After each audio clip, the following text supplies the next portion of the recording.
No prosseguimento, eu queria chamar o Sérgio Prates. O Sérgio Prates é superintendente de produtos de previdência da Icatu. A Icatu é nossa parceira aí também desde a fundação do CSP e vai falar um pouquinho para a gente aí sobre previdência, desmistificando a previdência. Muito obrigado, Sérgio. Obrigado a você, João Paulo. Obrigado, pessoal. Bom dia, tudo bem? Bom dia. Queria agradecer aqui o convite do CSP, o convite da nossa regional também aqui de Minas, apresentado aí pelo nosso vice-presidente, Gustavo Germano.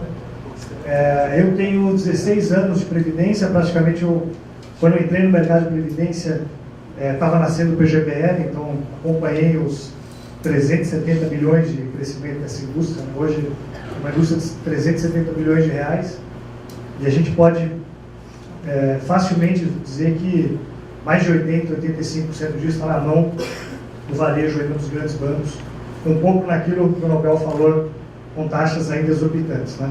Então, eu sempre brinco que o banquete está servido para a gente, né? Então, um bom profissional, um bom corretor, que vai olhar um bom produto para o cliente, como você tem a portabilidade, você tem o banquete de 370 bilhões de reais já em PGBL e VGBL. E desses meus 16 anos de previdência, eu sempre quis que eu tivesse uma apresentação fácil de previdência, tá? E esse era o maior desafio, né? Como é que você fala de PGBL e VGBL torna isso uma coisa fácil? É praticamente impossível, né? Essa apresentação do Nobel foi muito legal, porque eu sempre comparo a previdência com renda fixa. Porque no mercado de previdência, mais de 85%, 90% ainda é renda fixa. Eu até esqueci que é a poupança, né, Nobel? Pior ainda, né?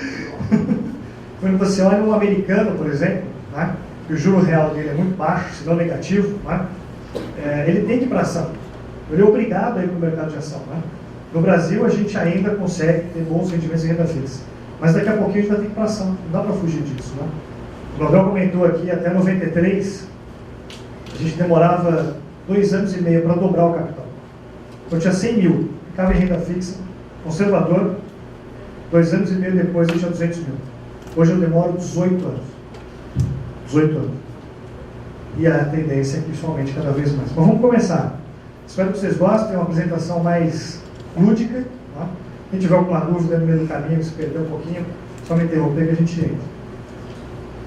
Alguém já ouviu falar que leite com manga faz mal? Já ouviram falar? Tudo a ver com previdência. Né? E que não pode brincar com fogo, senão faz xixi na cama. Alguém já ouviu falar também? Aqui eu estou na frente, aqui não. E que criança não pode tomar banho de piscina depois de almoçar? Eu direto esse mito aí. Tá? Vocês já ouviram também? Sem dúvida, né? Os mitos, é até engraçado, você vai pesquisar um mito, não tem a criação de um mito, isso aí foi criado aleatoriamente, né?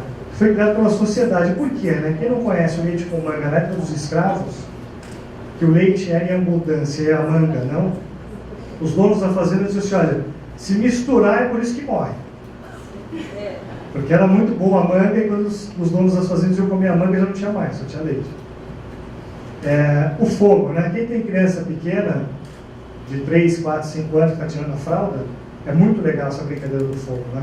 Porque criança com fogo é batata. Pai, aquilo lá, pega fogo, pega. Ele vai fazer o teste do meu irmãozinho, né? Agora, como você está tirando a fralda, é mais fácil você falar, não mexe ali, senão faz xixi na cama. Opa, relaciona com um negócio ruim, certo?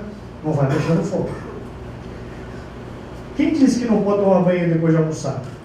O pai, obviamente, depois do almoço, tomou a sua cervejinha, não quer ficar olhando a criança na piscina. É batata, não faz mal nenhum, tá certo? Não faz mal nenhum, pode entrar na piscina, não tem problema. Tem gente que diz que é indigesto, tudo bem, você não pode fazer exercício físico, mas entrar na piscina não tem problema nenhum. Pode ir lá olhar o filho tomando banho de piscina. Mas enfim, os mitos atrapalham o nosso cotidiano. Tá? Pode induzir ao erro. Lembra aquele mito da formiga? Que não faz mal e muito pelo contrário faz bem para a vista? Quem já ouviu isso daí? Porque na época que você não tinha muito armazenamento eficiente, você tinha uma formiguinha ou outra aí na alimentação, né? Quando você dizia, pode comer, filho, não faz bem para a vista. Mas imagina uma criancinha hoje comendo todo dia de manhã, do lado da vitamina ali, uma formiguinha. Não dá, né, pessoal? Então o mito, a gente diz que precisa ser quebrado. E por que eu estou falando de mito aqui? Porque se criou um mito de que a Previdência é só para velho, só para as pessoas idosas. Então as pessoas que têm 40, 45, 50, 30, 25, costumam dizer assim, a Previdência, não, isso aí é coisa de idoso, a Previdência, só vou me preocupar na frente. Quando muito pelo contrário, que a gente viu alguns exemplos do Nobel, quanto antes você começar, você acumula muito mais dinheiro. Tá? E por que foi criado o mito de que, além de a Previdência só ser para idoso, obviamente, para aposentadoria, ele é um mau investimento? Tá? Isso é um mito no Brasil também. Quem já ouviu falar? Previdência é um mau investimento. Tá? Por que isso? No Brasil você teve uma série de problemas na Previdência privada, nos Montepios, não sei se todo mundo conheceu aqui, viveu isso. Mas o Montepio, ele não quebrou, ao contrário do que muita gente acha. Ele simplesmente não previa a inflação. Por não prever a inflação comeu o dinheiro da pessoa. A pessoa acumulou, na hora de chegar na aposentadoria, aquele exemplo que o Nobel falou da inflação. A inflação tinha sido muito maior do que a rentabilidade do investimento. Então ele não tinha praticamente nada para se aposentar. Tá? O PGBL é de 99. A inflação acabou em 94, né? Até 94, a gente não podia pensar em investimento, porque tudo que se investia, a inflação comia. Tá? Ainda falta de regulamentação do setor, né? Falta de regulamentação. Tá? A própria criação do PGBL foi em 91, 99. E aí não foi um produto muito bom para a população, né? Porque mais de 80% da população declara por simplificado, que seria o VGBL. O governo veio a criar o VGBL em 2001, 2002, mais ou menos, né?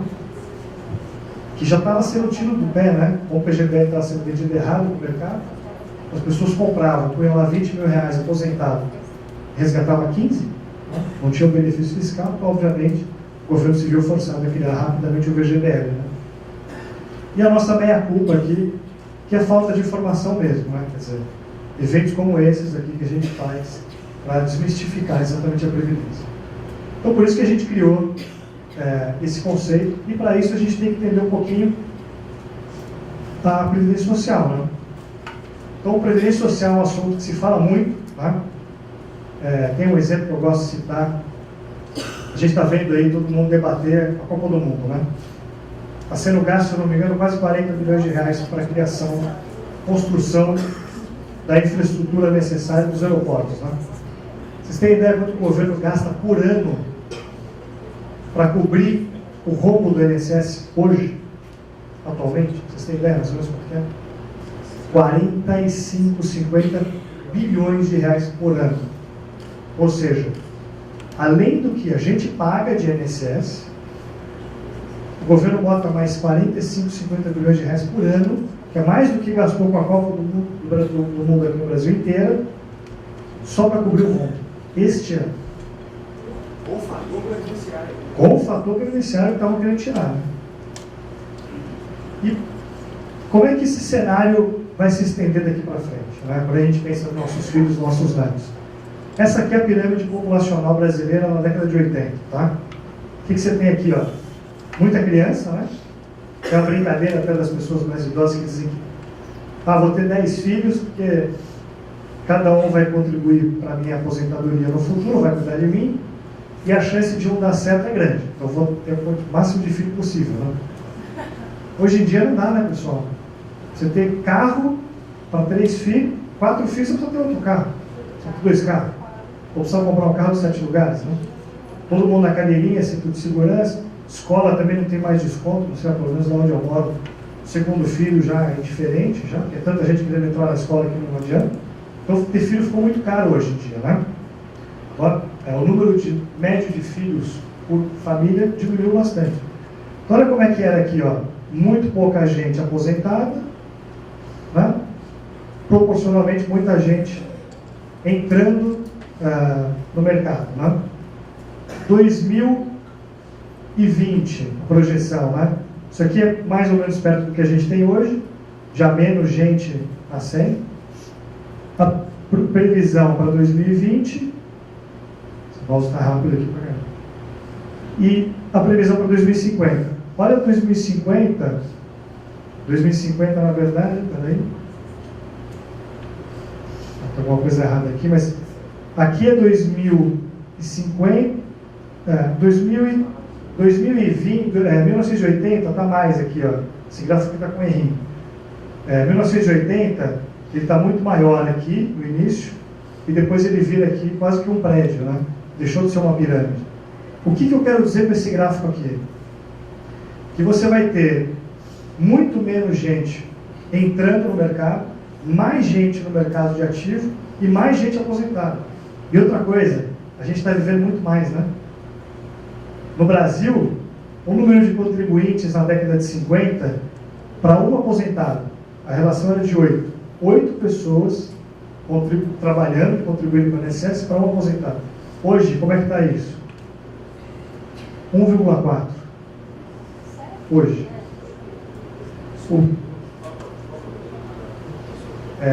Década de 50. 8 para 1. Hoje, 1,4 para 1. O teto do INSS, nosso amigo aqui levou o fator redutor, né? O teto é 4.159. Sabe quanto que é a média que a gente tem? 777, a cara do nosso aposentado. Essa é a média do benefício hoje de INSS. Oi? O teto 4.159.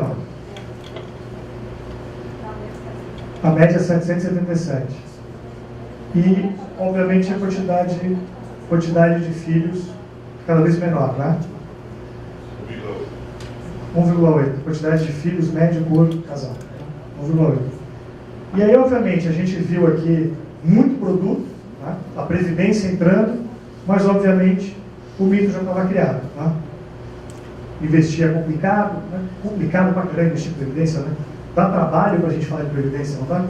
Essa é a nossa meta lá, tentar deixar cada vez mais fácil falar de Previdência. Tá? Outro grande mito que a gente tem em Previdência é que eu só posso mexer no dinheiro para me aposentar. Enfim, por isso que a gente criou essa palestra aqui. A Previdência você pode... Realmente esse mouse aqui está muito rápido. Deixa eu ver se eu consigo apertar por aqui. Pronto. Aqui eu estou bem também, né? Bom, hoje você pode usar a Previdência para fazer um investimento. Tá? O VGBL, que tributa só o ganho de capital. Comparativamente a um fundo de investimento, eu preciso de 7 anos e meio, 8 anos de investimento. Então, para quem estiver pensando em fazer um investimento, trocar de repente de imóvel, ou um investimento no futuro, 7 anos, já passa a ser um bom investimento. Eu posso usar a Previdência para fazer um investimento? Pode. Eu posso usar a Previdência para abrir um negócio no meu futuro.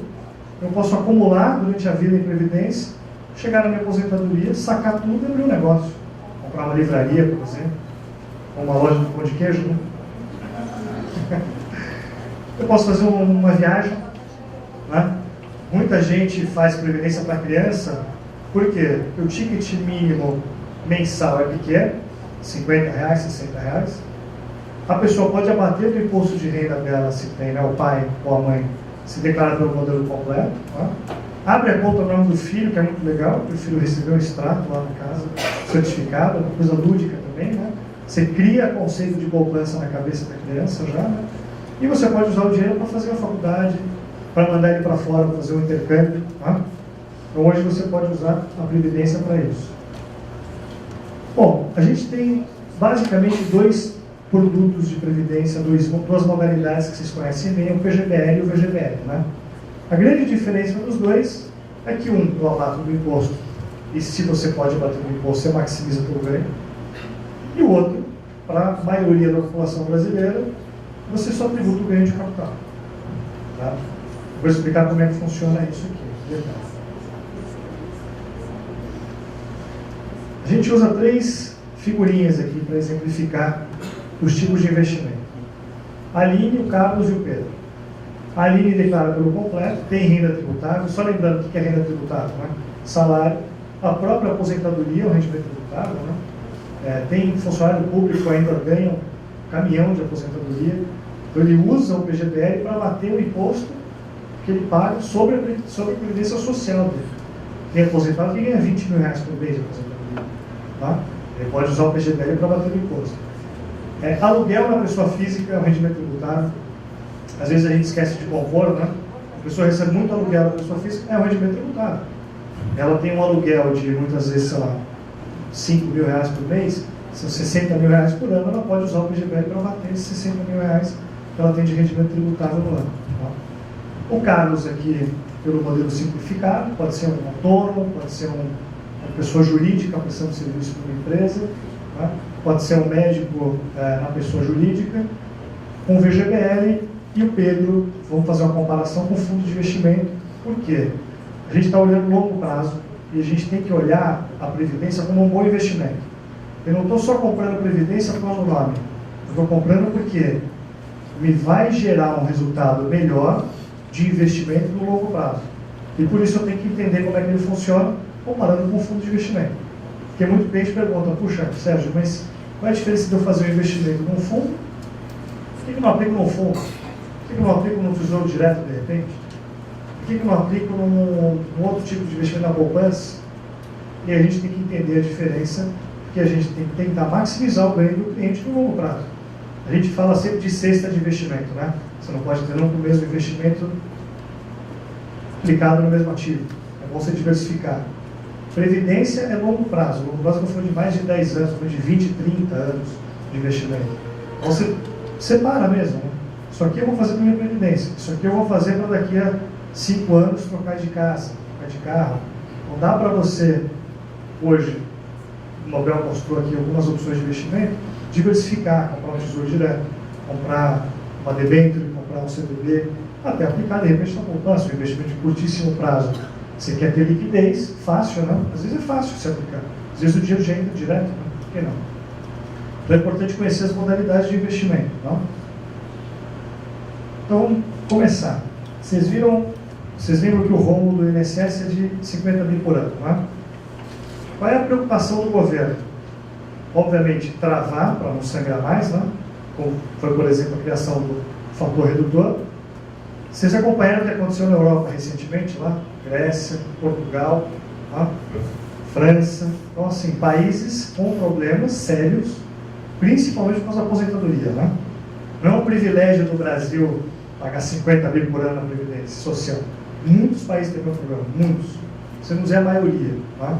Porque, exatamente, você imagina uma banheira cheia de água, uma bacia cheia de água, né? Uma torneira cheia de água e um ralo. O ralo ficou muito maior do que a torneira, no mundo inteiro. E o próprio sistema, quer dizer, as pessoas foram vivendo mais, foram contribuindo menos, e aí você tem uma quebra natural do sistema. Então, o que o governo criou, pessoal? Incentivo para a Previdência. Então, o governo criou incentivo para a gente pensar na nossa Previdência e, obviamente, diminuiu o peso do ombro deles, do governo do futuro, tá certo? Se cada um aqui tiver uma Previdência privada boa, a gente não precisa do governo, tá certo? Então, é isso que o governo pensou. Se eu criar incentivo para a população investir na Previdência e tiver uma boa aposentadoria, ela não vai estar desassistida, certo? Não vai vir recorrer ao governo pelo que é de direito. Então, o governo criou o benefício fiscal do PGBL. E aí eu vou dar um exemplo aqui, de novo no caso da Aline lá, né? Imaginando uma renda bruta de 150 mil, só para vocês entenderem bem o conceito, ela colocou 12% dos 150 a 18 mil, tá certo? Você pode colocar até 12% hoje de rendimento tributável, que é a soma de todo o rendimento tributável, você pode colocar no seu PGBL. Então ela colocou 18 mil reais. A base para incidir o imposto cai para 132. A base antiga era 150. Estou olhando só o PGBL, tá? Ela vai pagar um IR menor do que, obviamente, o Pedro pagou. Ops, o que eu fiz? Voltou. Peraí. Ela vai pagar um imposto menor e vai ter uma economia de 4.950. Essa economia, se você dividir ela pelo que ela aplicou, que é 18 mil, vocês vão ver que é exatamente 27,5%. Por quê? Porque ela está na alíquota de 27,5%, porque a renda dela é de 150 mil. O que eu quero dizer com isso? Que o dia que ela resgatar esses 18, isso é rendimento tributável, né? Ela vai somar no rendimento tributável dela, ela vai devolver para o governo os 4.950 que ela economizou. Por isso que a gente fala que o benefício fiscal é um diferimento. Eu economizo hoje e devolvo para o governo amanhã. Que vantagem que eu tenho, então, na tabela progressiva? A gente vai ver, tá? Na linha de investimento que o governo criou, de benefício para a gente, ele criou também a tabela regressiva, exclusivamente para a Previdência. E aí criou uma tabela de imposto exclusiva e definitiva na fonte. Eu só tributo uma vez, não levo um ajuste. E eu posso, daqui a 10 anos, tributar em 10% a economia que eu tive hoje, no caso ali, de 27,5%. Então eu passo a ter um ganho do dinheiro que eu ia pagar para o governo. E aí sim chama de 17,5%. E aí sim chama incentivo fiscal. Eu estou tendo um incentivo fiscal, ou seja, o governo abrindo mão de arrecadação para eu ter mais dinheiro na minha aposentadoria. Para vocês entenderem como é que isso funciona, né? Você tem a tabela progressiva normal hoje, né? E a tabela regressiva, que vale para cada contribuição sempre, né? Cada contribuição que eu faço leva uma marca da tabela regressiva, onde depois de 10 anos eu vou ter 10% de imposto. Às vezes a gente tem casos de clientes que perguntam, puxa, mas a progressiva é muito ruim? Depende, tá? Se você faz uma previdência, por exemplo, para uma criança, né, eu fiz lá para o meu filho, para pagar a faculdade dele. Ele com 18 anos não vai ter renda tributária, né? Vai só estudar, se Deus quiser, né? Ele vai sacar lá R$1.800, R$2.000 para pagar a faculdade por mês. Como vai ser o único rendimento tributável dele, provavelmente ele vai ser isento. Ele vai ficar nessa faixa aqui, ó, até R$19.000 de rendimento tributável por ano. Então eu posso fazer um PGBL da progressiva, abater do meu imposto, e ele pode pagar zero de imposto. Ou seja, ele vai ter uma isenção de 27,5%. 27,5% a mais de investimento em 18 anos é muita coisa. Né? É muita coisa. Então, assim... Que curso que ele vai fazer daqui a 10 anos? Eu estou olhando R$2.000 hoje, o valor de hoje, né? Com certeza. Vai ser corrigido. O que eu estou olhando, na verdade, assim, a gente acabou optando, eu e minha mulher, pelo regressivo. Por quê? Dos males, o menor. Né? Então, por exemplo, se ele quiser estudar lá fora, e eu precisar resgatar tudo de uma vez e pagar o curso à vista, eu vou pagar 27,5% de imposto. Meu filho vai pagar. Então a gente optou por fazer a regressiva e ele paga 10, em vez de 27. Agora, uma pessoa que pode ser que não tenha muito rendimento tributável lá na frente, dá para pensar em deixar na progressiva. Ou uma parte na progressiva, uma parte na regressiva. Dá para fazer isso hoje em dia já. Tá? Vocês, como corretores de seguros, eu acho que tem o dever, né, de ajudar o cliente, junto com uma boa seguradora que te ajude a fazer essas contas, né, a mostrar, olha, dá para você abrir uma conta na progressiva e uma conta na regressiva. No mesmo fundo, você faz uma contribuição no limite ali, que vai ser o limite de isenção lá para frente, da reserva, e na outra você põe na regressiva. Isso dá para ser feito. Esse é o nosso papel de consultor. Tá? O que eu vejo muito, por exemplo, no mercado, os clientes que estão lá no Itaú, no Bradesco, etc., eles estão, maioria, na progressiva. E a progressiva, vocês sabem que na fonte tributa em 15%, né? Mas depois ele leva para o ajuste. A maioria não sabe que leva para o ajuste.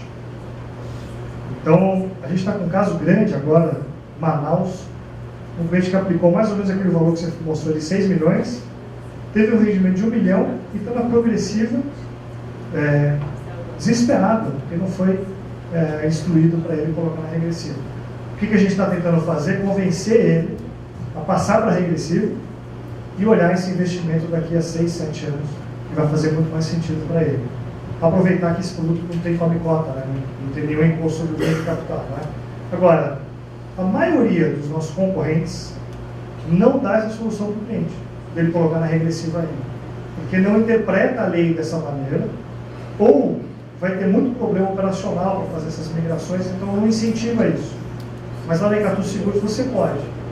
Então o cliente que está hoje, por exemplo, no Bradesco ou no Itaú, na progressiva, a gente traz o recurso dele na progressiva, por lei a gente tem até o último dia útil do mês seguinte para colocar na regressiva e transfere o dinheiro do cliente para a regressiva. Tá? Dá para fazer isso também para um pedaço da reserva. Então ele traz a reserva toda em duas contas, por exemplo, uma a gente transfere para regressiva, outra deixa para progressiva. Daqui a 4 anos, que ele já está lá em 25% de imposto, a gente pega a outra parte dele que ainda está na progressiva e põe na regressiva também. É mais fácil de resgatar na regressiva do que na progressiva. Tá? Olha como é que aquele investimento de 18 mil, que tinha aquela economia de 4.950, como é que isso se comporta ano a ano. Né? No primeiro ano, aí eu estou olhando tabela progressiva contra regressiva, né? No primeiro ano eu tenho muito dinheiro ainda tributando tanto na progressiva quanto na regressiva, né? O dinheiro, o investimento vai crescendo, a parte de baixo é o nominal e a parte de cima é o que sobrou, né? A parte de cima aqui é o quanto pagou de imposto. Daqui a 10 anos, a pessoa acumulou dos 18 mil, uma rentabilidade de 6% ao ano, acumulou 32 mil reais, vai pagar 23 mil na progressiva e vai pagar 8 mil reais em baixo imposto, em cima é o quanto sobra, e vai pagar 3 mil só na regressiva, ou seja, pagou 4, economizou 4.950, está pagando 3.200 de imposto depois de 10 anos. Tá? Isso dá um ganho de mais ou menos 24% a mais. O fato de eu abater o imposto e colocar na regressiva, depois de 10 anos. Na Previdência você não tem o come cotas, que o cliente está acostumado, né? A gente está acostumado no investimento nosso de médio e curto prazo, ter o come cotas lá a cada 6 meses. Né? Então só para lembrar, a cada 6 meses eu tenho lá automaticamente já, que é maio e novembro, o governo vai lá no nosso fundo de investimento e tira 15%. Isso aqui é automático. Na Previdência isso não existe. Eu gosto de comparar o modelo da bola de neve. Você lança uma bolinha de neve em cima da montanha, ela cresce, ela vai volando cada vez mais, ela vai pegando mais neve e vai ficando maior. É como se daqui a 6 meses o governo fosse pegar esse pedacinho dela.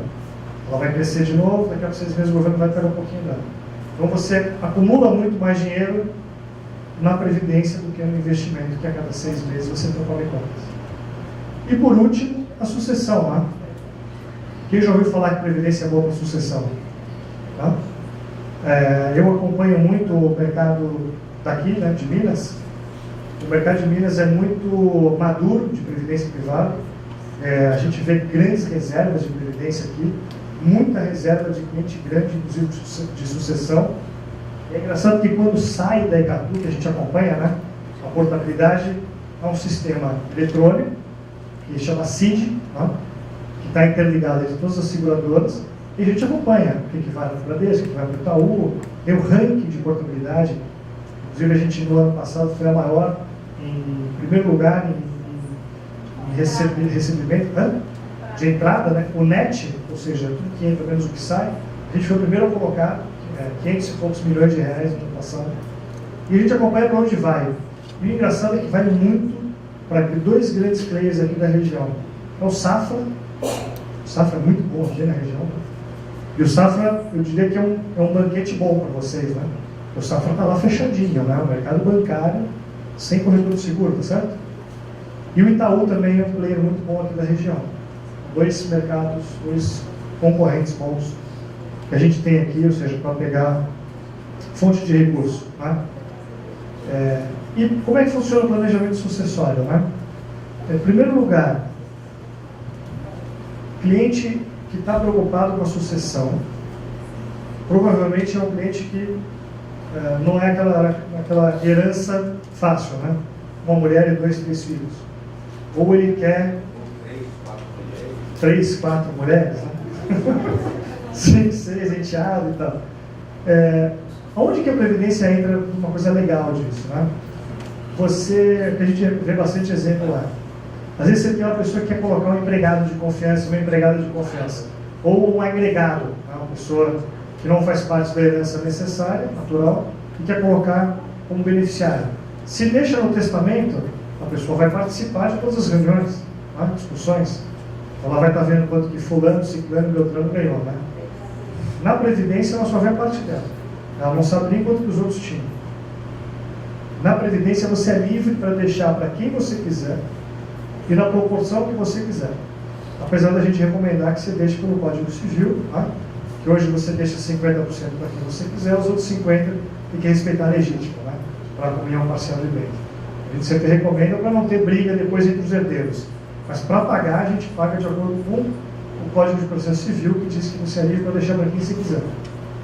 Teve um exemplo, eu estava ouvindo outro dia no rádio com a Damara Luque, de um cliente, não sei de que seguradora, que entrou no plano da empresa, a empresa fazia o plano para ele, ele entrou como estagiário, né, na empresa, então foi lá contribuir todo mês, casou, aí o casamento não deu certo, ele se separou, depois de 2, 3 anos ele casou de novo, e aí sim fez família, esposa o resto da vida, filhos, terminou como presidente da empresa, morreu. Tinha, sei lá, 2, 3 milhões na previdência. Quem era a beneficiária dele lá?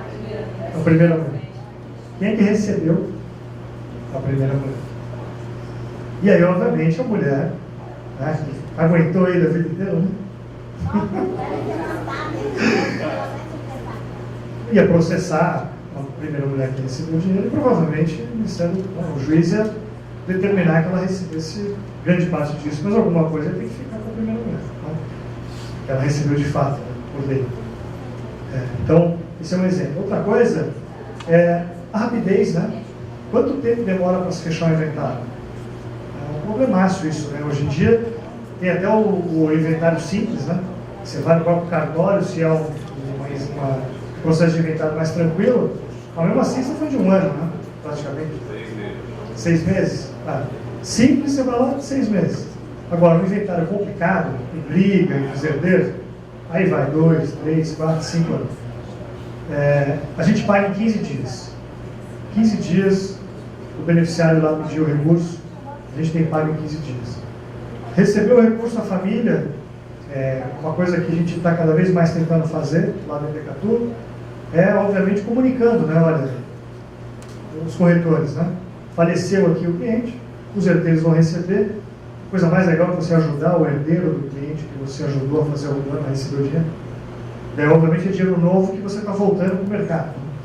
Ele está recebendo dinheiro, é um cliente novo, você tinha um cliente que era o pai dele, e aí você está ajudando ele a fazer a previdência dele, né? Por que não, tá? Existia uma quarta grande diferença aqui, que era a isenção do ITCMD. Vocês lembram disso, né? Ela ainda existe, tá? Ela está na lei, porque o seguro de vida, o VGBL, está na carteira de seguro de vida. E no Código Civil, diz lá que o VGBL, não, que você recebe, não é herança para todos os efeitos de direito. O inventário, para você poder, quando você recebe no inventário um carro, por exemplo, daquela pessoa que morreu, recebi um carro, para eu transferir o carro para o meu nome, eu preciso de uma autorização, certo? Essa autorização você só consegue depois que desenvolveu todo o inventário e fechou, concluiu. Foi pago todos os impostos, etc. A Previdência não entra nisso. A Previdência você já recebeu. Então existem 2 estados, um é aqui em Minas, a gente acompanha lá com a lupa, que é o caso que aconteceu aqui, onde a família tinha um grande dinheiro em Previdência e não colocou isso para compor o imposto, tá? O outro estado é Goiás, que são 2 estados que estão reivindicando. E o estado já perdeu em 2 instâncias, está indo para o Supremo. Então a gente está acompanhando a lupa, porque o estado está dizendo, o processo não é, né, da Receita Estadual, não é de que o VGBL entrou no inventário, e sim que tudo que aquela família colocou somada no inventário, inclusive a Previdência, está errado. Disso o processo. E o processo é público, quem quiser, depois a gente passa aqui para os nossos representantes aqui que estão aqui e passa para vocês. Mas a gente está acompanhando porque se o Supremo decidir que tem a tributação, obviamente a gente vai começar a passar a olhar isso com tributação. Então por isso que a gente parou de falar disso momentaneamente até sair a decisão do Supremo.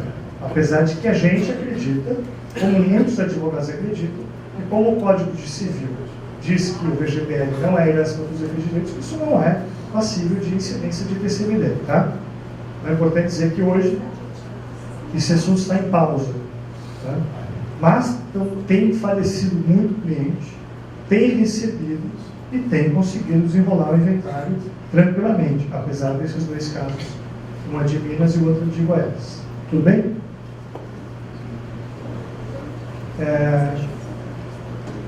E aí, obviamente, a gente está tentando tirar desmistificar, né, que a Previdência não é para jovem, que a Previdência é um bom investimento, sim. Tá? Que investir em Previdência é simples. É simples investir em Previdência? Não. Mais ou menos. Depois que você vendeu todo o produto para o cliente, você ainda tem que chegar na parte de fundo. Né? Você fala de PV, progressiva, regressiva, e na parte de fundo. Não é tão fácil, né? Mas é por isso que quanto mais difícil for, e quanto mais a gente conseguir desmistificar essa dificuldade, mais vocês vão ser valorizados pelos clientes também. Né? Certo? Esse é o nosso papel aqui, né? Tentar deixar vocês cada vez mais especialistas e consultores do cliente. Tá?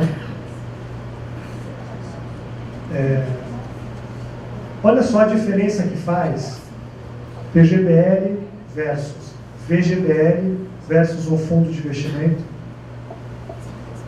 Aqui eu estou investindo R$18 mil, naquele exemplo lá que a gente deu lá atrás. Depois de 24 anos, ou seja, os primeiros 8 anos, depois eu dobrei, depois eu tripliquei. O PGBL, para quem pode abater do imposto e colocar na regressiva, ainda é o melhor investimento, sem sombra de dúvida. Depois do VGBL, porque eu não tenho come cotas, lembra? Eu só vou tributar em 10% do ganho de capital, ao contrário do fundo, que a cada 6 meses eu estou tributando 15%. Estou olhando aqui sempre a mesma rentabilidade. Tá? E 30 anos, o fundo 57 mil, o VGBL, vejam que é quase 40% a mais do que o que eu acumulei no fundo, e o PGBL 2 vezes e pouquinho a mais do que o fundo. Então, nossa missão, achar os clientes por aí de 30 anos de idade. Você vai investir em fundo, já é bom, pelo que vocês viram aqui, tá? Do Nobel, comparado com poupança, né? Investir em PGBL pode ser ainda muito melhor se, obviamente, você está olhando um funcionário de uma empresa que tributa pelo modelo completo do imposto de renda. Mas o VGBL já também é muito melhor como investimento do que um fundo. E aí você tem o mito da dificuldade de investir, né? Eu já estou acabando aqui a apresentação. Né? Primeiro a gente fala de como é que você declara o imposto. Depois você fala qual é o prazo, para saber se vai usar a tabela regressiva ou progressiva. Não sei se vocês já fizeram a conta do que ou quanto o teu cliente vai precisar efetivamente para se aposentar. Porque geralmente o que você encontra no mercado é aquele simulador que diz assim, hoje eu ganho R$8 mil por mês. Para me aposentar vou precisar de 6. Tá bom, então 6 mil, você vai precisar contribuir com R$400 por mês. Geralmente os simuladores são assim, né? A gente desenvolveu um simulador que vai questionar e vai mostrar para o cliente realmente o quanto ele precisa para se aposentar lá aos 60, 65 anos. E o último, que é o perfil de investimento dele, né? O Nobel comentou aqui do suitability. Vocês podem fazer o suitability do cliente, hoje é público, ver qual é o tipo de perfil de investimento do cliente e indicar o melhor fundo para ele, né? A gente hoje tem, a Icatu Seguros deve ter mais ou menos uns 30 gestores externos, né? A gente trabalha com a arquitetura aberta. Eu não tenho um produto que só eu faço a gestão. Eu tenho gestão de algumas classes de ativo que a gente considera, a gente faz muito bem a gestão, mas eu tenho vários gestores na grade, né? Tenho agora, por exemplo, Ibiúna, que é do ex-diretor do Banco Central, que é do Mário Toros, que está indo muito bem, ao fundo que o cliente diversificado conhece.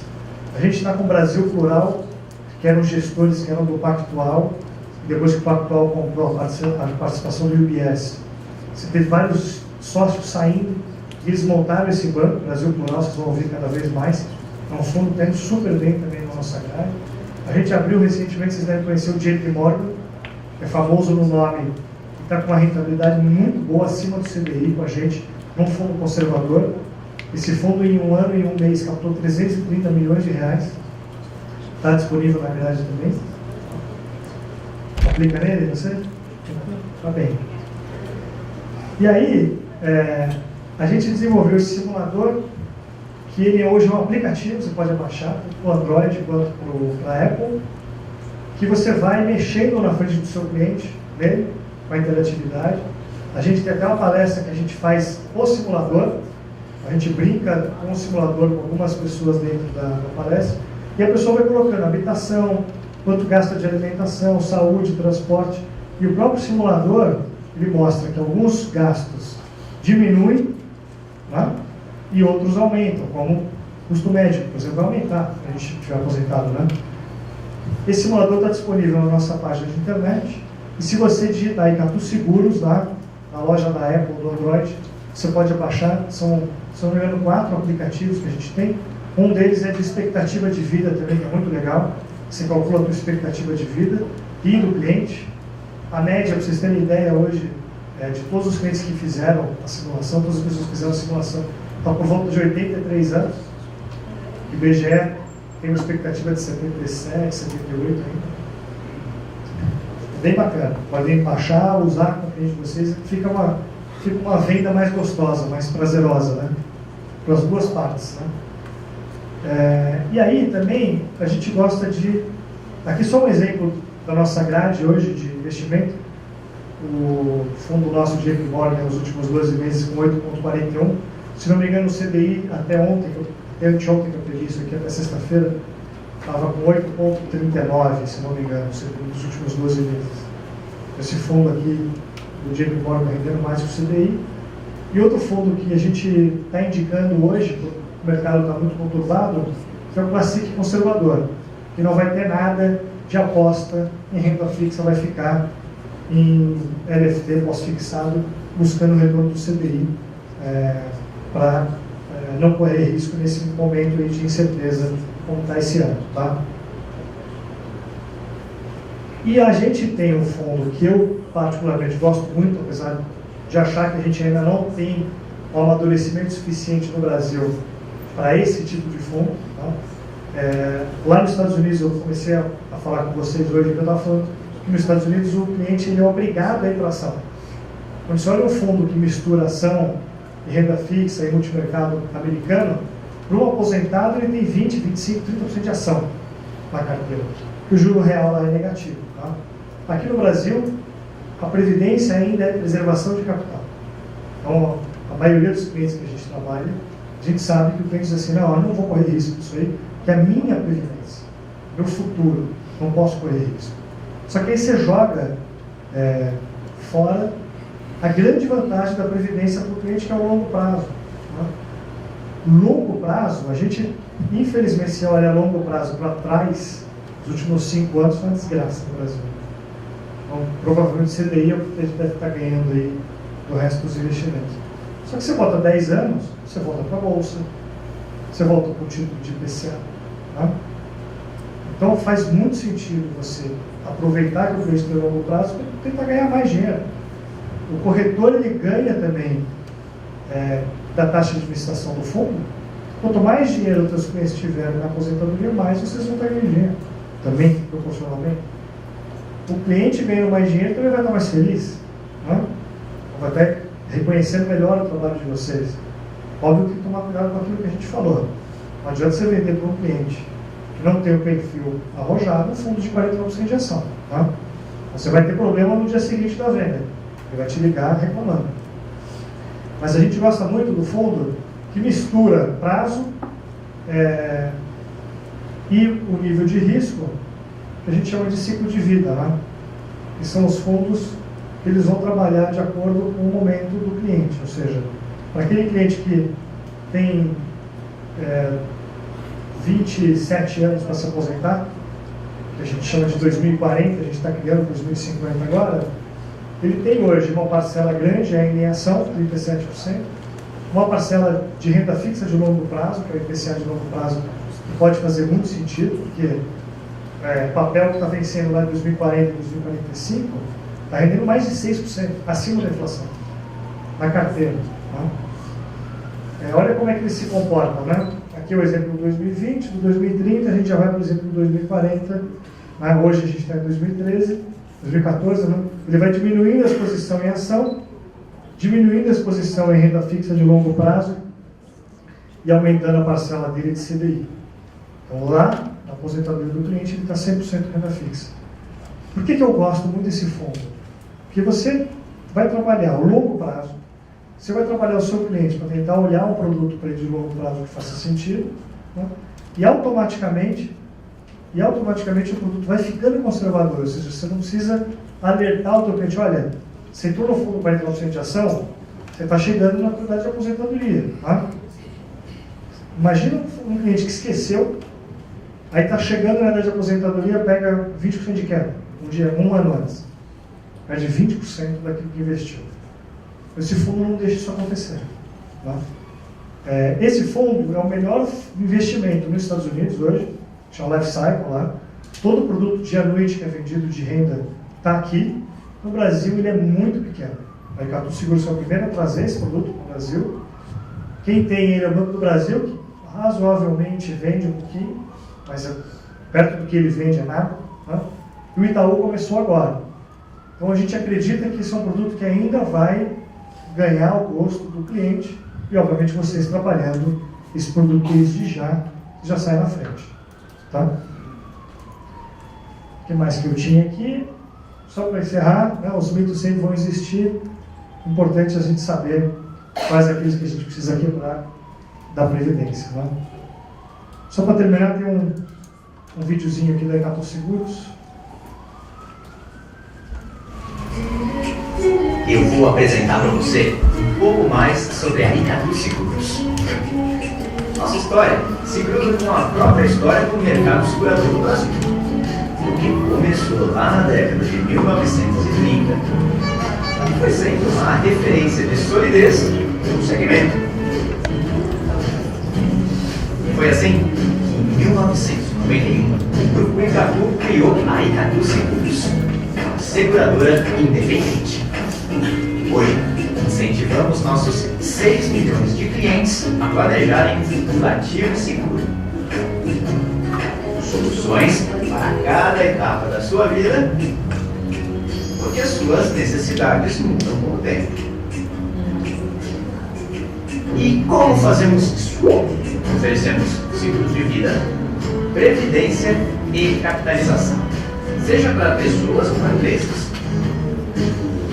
Nossos produtos estão disponíveis em mais de 50 parceiros comerciais, como bancos e lojas de varejo, em mais de 4.000 corretores credenciados e em 12.000 empresas de diversos setores. É por isso que você pode encontrar a Icatu Seguros em todo o território nacional e contar com a segurança de quem administra e protege o dinheiro de muita gente.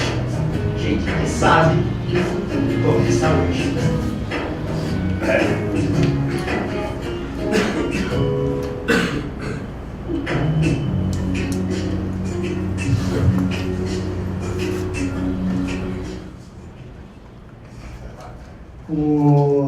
Como é que está funcionando hoje a remuneração do corretor? Né? O mercado está crescendo muito, né, nesse sentido. A gente hoje tem duas classes de produtos tradicionais, né, de previdência para o mercado de corretor. Ele está olhando um cliente ainda com uma contribuição um pouco menor, né, que a gente chama de special, que tem um comissionamento um pouquinho maior, que são para tickets menores. Né? E o outro que a gente chama de unique, que são os clientes que estão colocando um pouco mais de recurso e, obviamente, estão entrando em taxas de administração um pouco mais baixas. A gente são diversos tipos de produtos com gestão própria e gestão externa, e tem algumas classes diferentes, não é um comissionamento padrão. Mas o comissionamento vai olhar praticamente a gestão e que classe que ele está, se é o special ou se é na classe de unique. Para saber mais assim, o detalhe de quanto que é a comissão, a gente está com uma equipe grande hoje aqui até de funcionários da Icatu, gerentes aqui locais, que podem estar ajudando vocês a conhecer um pouco melhor. Tanto comissão, quanto os produtos e rentabilidade. Tá? Quem que queria abrir para pergunta também? Sérgio, você falou, né, o Mabel também falou de uma Selic de 11,25, de um IPCA na média de 6%, e um ganho real. Ali você tem cenário de PGBL, fundo de investimento, rentabilidade de 6% ao ano. eu como corretor diante do cliente, o que eu falo, prometo não, o que eu falo para ele? O IPCA mais quanto? É uma boa pergunta. Hoje, você consegue comprar um tesouro direto, lá que vence 2050, pagando mais de 6% ao ano. Tá? Mas no ano passado, em fevereiro, baixou para 2% o juro real. Você que acompanhou montanha-russa do ano passado em títulos de IPCA, o juro real, a crise estava tão grande, né, no ano passado, chegou a bater 2%. A gente, quando faz um estudo para a empresa que está olhando o benefício para o funcionário, ou seja, a empresa que está olhando para o futuro do funcionário, dizendo, olha, eu vou fazer uma contribuição para você, você faz também, vamos simular quanto que você vai ter lá na frente. Bem sério o negócio. Eles gostam de usar 3, 2,5, no máximo 4 de juro real. Porque o juro real pode diminuir. Agora está interessante. A gente está até pensando em criar na Mecatu uma campanha de compra de renda, que eu acho que, pelo menos eu nunca ouvi no mercado nenhuma empresa falar de compra de renda, né? Até porque 1% só da população compra renda. Então a gente está no forno uma campanha, onde a gente vai fazer, eu já volto para a tua pergunta, onde a gente vai fazer, inclusive, para o cliente que já está na Mecatu, de vocês, se ele comprar renda, vocês ganham comissão, de novo, tá? Sobre essa compra de renda, que é um dinheiro que a gente chama de lock-in, né? Um dinheiro que ele vai ficar o resto da vida dele, aposentado. E a gente está pensando em aproveitar esse momento da taxa de juro alta e dar para o cliente IPCA mais um juro alto para ele agora. Então está terminando de sair do forno, já a gente anuncia para vocês essa campanha. Mas talvez 6%, foi quando a gente criou essa apresentação, na época, fosse mais razoável do que é hoje.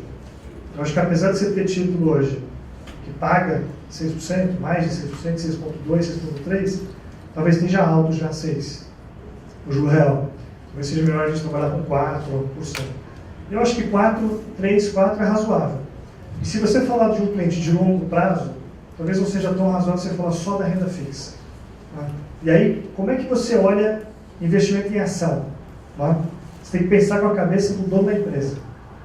Um dono de uma empresa, dono de uma seguradora, tá?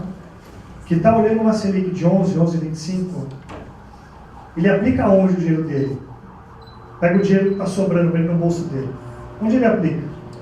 No título público ou aplica na empresa? Se ele aplicar na empresa, ele acha que vai ter que ganhar mais do que no título público, tá certo? Por isso que quando o governo aumenta a taxa de juros, as pessoas param de investir no mercado industrial das empresas e investem em título público, ou seja, ele esfria a economia, né? Ele tira o dinheiro que está em circulação, tá certo? A cabeça do empresário gira em torno de quanto hoje?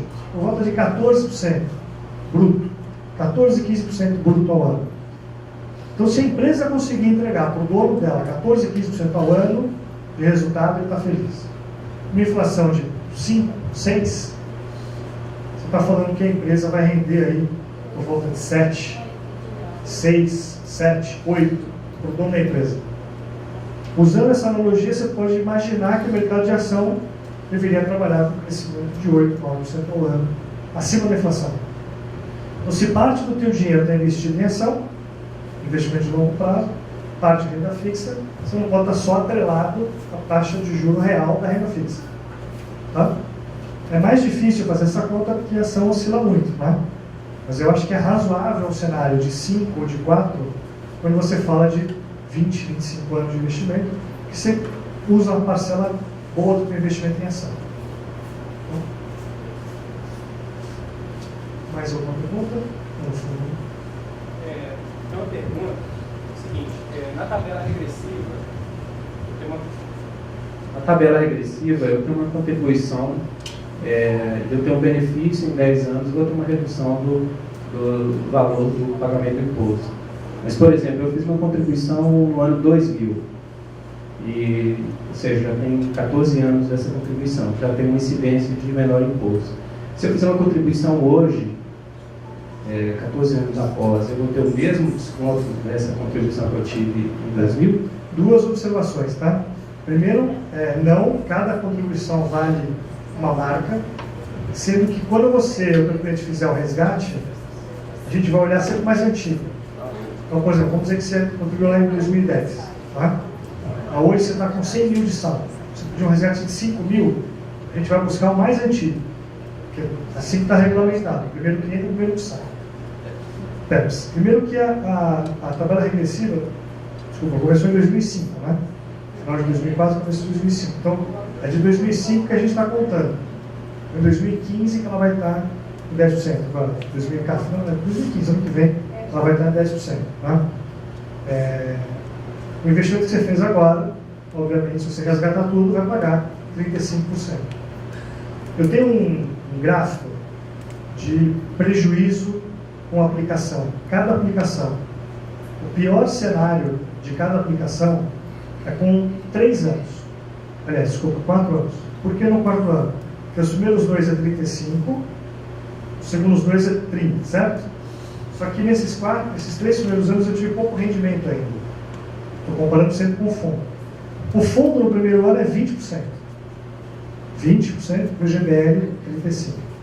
A diferença é de 15%. Só como o rendimento foi pequenininho, o prejuízo não é tão grande. Porque no 4º ano é 30 contra 15 do fundo semestral, mas a perda que a gente tem é de 5% só. Então você fazer um investimento em VGBL, daqui a 4 anos precisou resgatar, não estava previsto aquele resgate, precisou, seu prejuízo foi de 5% em comparação ao fundo, que não é tão grande para você ter 10% depois de 10 anos. Tá?